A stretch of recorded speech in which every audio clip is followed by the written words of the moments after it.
Series અને parallel line દોરવી છે. ઉદાહરણ તરીકે જો તમે આ જે લાઈન છે ત્યાં બેટરીનો ધન ટર્મિનલ આપો તો આ આખી લાઈન જે છે એ ધન ટર્મિનલ તરીકે પડશે અને જો આપણને ભૂરા કલરની લાઈન જે તમને દેખાય છે ત્યાં બેટરીનો ઋણ ધ્રુવ તમે અટકાવો તો એની અંદર આખી જે લાઈન છે એ ઋણ તરીકે વળશે.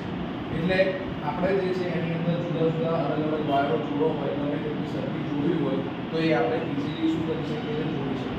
ઉદાહરણ તરીકે અહીંયા એક આ સર્કિટ જોડેલી છે, આને આપણે એની અંદર એલઈડી એકલી ચાલુ કરવા માટેનો પ્રયત્ન કરીશું.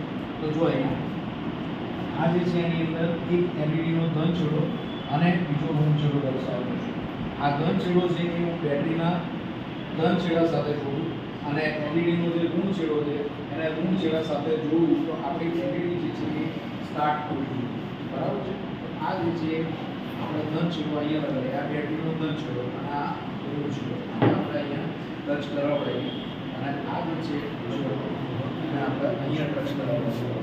હવે આપણું ચાલુ જોઈએ.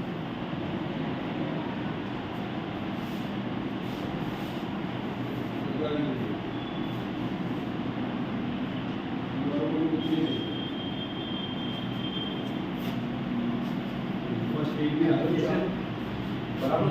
આવી રીતે આપણે કોઈ પણ સર્કિટ જે છે એને સારી રીતે સમજાવી શકીએ છીએ અને જોઈન્ટ કરી શકીએ છીએ. બરાબર છે. સમજણ પડી ગઈ? આટલું સુધી તમે પણ આ રીતે તમે જાતે પણ આ ટ્રાય કરી શકો. कैसे करें ये बात नहीं क्या करें આ જે છે બેટરીનો બરાબર છે. साहब 2 मिनट थे के